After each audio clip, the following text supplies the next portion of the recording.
আসসালামু আলাইকুম। US locker থেকে মহিবুল্লাহ গালিব বলছি। আমরা আজকের এই ভিডিও হলো আমাদের ইউএস লকার পরিচিতি নিয়ে। তো চলুন দেরি না করে ভিডিওটা শুরু করা যাক। এখন যে ইন্টারফেসটা আমরা দেখতে পাচ্ছি এটা হলো ইউএস লকারের ড্যাশবোর্ড লেখা অপশনের নিচেই কিন্তু আমরা দুইটা অপশন পেয়ে যাচ্ছি, অ্যান্ড্রয়েড এবং আইওএসে কোনো ব্যালেন্স না থাকলেও আমরা কিন্তু অ্যান্ড্রয়েডে ব্যালেন্স দেখতে পাচ্ছি। এখান থেকে আমরা আমাদের অ্যাক্টিভেশন এবং ব্যালেন্স দেখতে পারবো। তার একটু নিচে গেলে আমরা কন্ট্যাক্ট সাপোর্ট 3টা নাম্বার পেয়ে যাব, যেখানে আমরা 24 আওয়ার্স যে কোনো সমস্যার জন্য ইউএস লকারের আমরা সার্ভিস পেতে পারি। এরপরে আর একটু নিচেই আমরা কিন্তু এইখানে অ্যান্ড্রয়েডের একটা লোগো দেখতে পাচ্ছি। এর উপরে ক্লিক করলে আমাদের এমন একটা ইন্টারফেসে নিয়ে চলে আসবে, যেখানে 6টা অপশন থাকবে।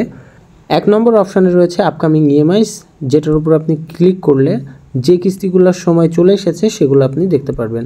এরপর 2 নম্বর আছে অ্যাক্টিভ কাস্টমার, যেগুলো এখন লোনের আওতায় আছে, কারা কারা লোনের আওতায় আছে এবং লক আনলক করতে হলে এই অপশানে আপনাকে আসতে হবে। এরপরে 3 নম্বরে আছে ডিরেজিস্টার্ড কাস্টমার। এখানে ক্লিক করলে যে কাস্টমারদেরকে আপনি স্যালেন্ডার করে দিয়েছেন, ইউএস লকার থেকে রিমুভ করে দিয়েছেন একবারে, তাদের লিস্টটা এখানে নোট হিসাবে আপনি পেয়ে যাবেন। এরপরে 4 নম্বরে রয়েছে কিউআর কোড। এই কিউআর কোডের মাধ্যমে যে ফোনগুলো নতুন এবং যে ফোনগুলো ফ্যাক্টরি সেট অপশানে থাকে সেই ফোনগুলোর মধ্যে আমাদের ইউএস লকার সফটওয়্যারটি বিল্ড করার জন্য এই কিউআর কোড ইউজ করা হয়ে থাকে। এরপর 5 নম্বরে রয়েছে রানিং কিউআর কোড, যেটার মাধ্যমে রানিং যে ফোনগুলো থাকে সেই ফোনের মধ্যে আমাদের লকটা বিল্ড করার জন্য এই কিউআর কোড ইউজ করা হয়ে থাকে। এরপরে 6 নম্বরে রয়েছে ভিডিও হেল্প, যেটার মাধ্যমে আপনি দেখে নিতে পারবেন। প্রথম ভিডিওটা হচ্ছে আপনার যে ফোনগুলো নতুন এবং অফলাইন অবস্থায় থাকে কিভাবে লক ঢোকাইতে সেটা দেখার জন্য, এবং 2 নম্বরে আছে নিচেরটা হচ্ছে রানিং ফোনে কিভাবে আমাদের এই সফটওয়্যারটা বিল্ড করতে হয় তার টিউটোরিয়াল ভিডিও। এরপরে আমরা চলে যাব অ্যাক্টিভ কাস্টমার লিস্টে যে কিভাবে লক আনলক করে সেটা আমরা দেখব। 1 নম্বর যে অপশানটা রয়েছে রবিউল 99 আইডিতে 1 নম্বর অপশানে এই তালাতে ক্লিক করলে আমাদের ফোনটা লক হয়ে যাবে, এবং 2 নম্বরে ক্লিক করে ইয়েস করলে ফোনটা আনলক হয়ে যাবে। 3 নম্বর যেটা রয়েছে এখানে রয়েছে কাস্টমার ডিটেলস, লক ডিটেলস এবং অন্যান্য ফিচার্স।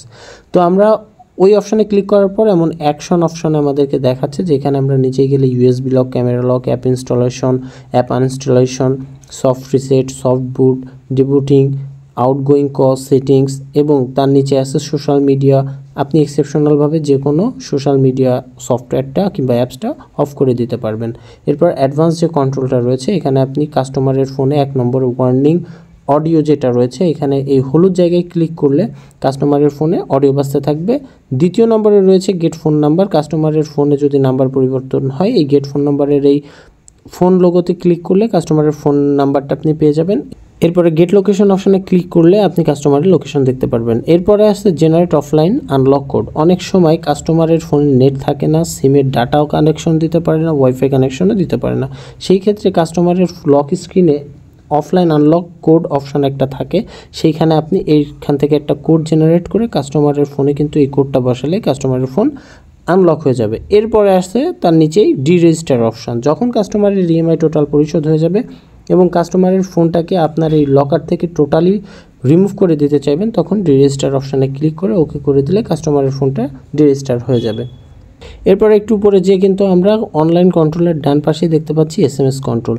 অনেক সময় কাস্টমারের ফোনে নেট থাকে না এবং অফলাইনে আমাদের লক আনলক করতে হয়। তো সেই ক্ষেত্রে আমরা এই এসএমএস কন্ট্রোলের মাধ্যমে কাস্টমারের ফোনটাকে লক করতে পারি, আনলক করতে পারি, ডিরেজিস্টার করতে পারি, লোকেশন পেতে পারি, এবং নিচে কোডের মাধ্যমে এই কোডগুলো এসএমএস করার মাধ্যমে আমরা পেতে পারি। এরপরে আমরা ডিভাইস ডিটেলসে গেলে আমরা কাস্টমার কি ফোন নিয়েছে, ফোনের আইএমইআই নাম্বার ইত্যাদি ইত্যাদি পেয়ে যাব।